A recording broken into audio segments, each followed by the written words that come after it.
Di hari akhir nanti, ternyata ada orang-orang yang tidak bisa melihat wajah Rasulullah Sallallahu Alaihi Wasallam. Siapakah mereka? Mengapa mereka tak bisa melihat wajah Rasulullah Sallallahu Alaihi Wasallam? Simak kisahnya hingga tuntas agar tak sesat.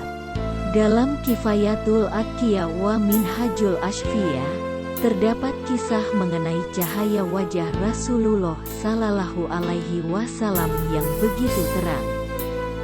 Ade Dailami dan Ibnu Asakir meriwayatkan tentang Sayyidina Aisyah radhiyallahu anha.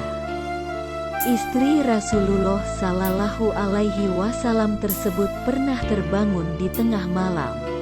Sayyidina Aisyah radhiyallahu anha pun lalu menjahit beberapa pakaian. Saat sedang asyik menjahit, tiba-tiba jarum yang digunakan terjatuh. Lampu yang ada di ruangannya juga tiba-tiba padam.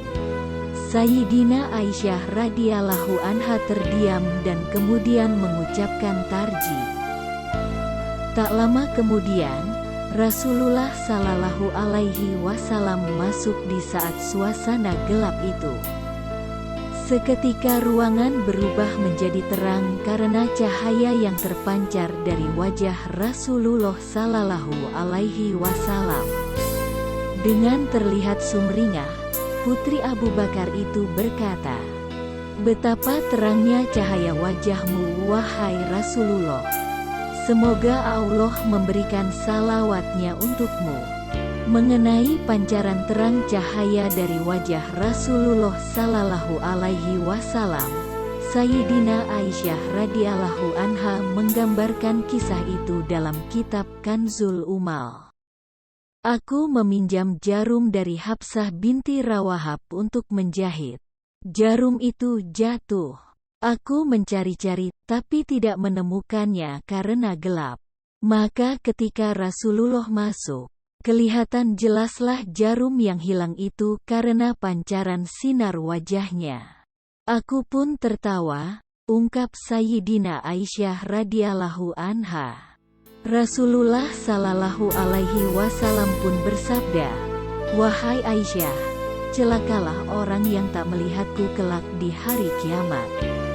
Karena penasaran, Sayyidina Aisyah radhiyallahu anha bertanya kepada Rasulullah Sallallahu Alaihi Wasallam mengenai orang yang tak bisa melihat wajah Rasulullah Sallallahu Alaihi Wasallam di hari akhir kelak.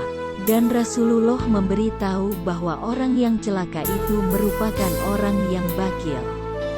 Orang yang mendengar namaku disebut tidak membaca salawat. Hari Bukhari, Tirmidzi, An-Nasai, dan lainnya. Orang yang enggan bersalawat kepada Nabi Muhammad Sallallahu Alaihi Wasallam juga disebut sebagai orang yang kikir. Hal ini sesuai sabda Rasulullah Sallallahu Alaihi Wasallam. Orang yang paling kikir adalah orang yang ketika namaku disebut di sisinya, ia tidak bersalawat kepadaku. Sahih at-Tirmidzi.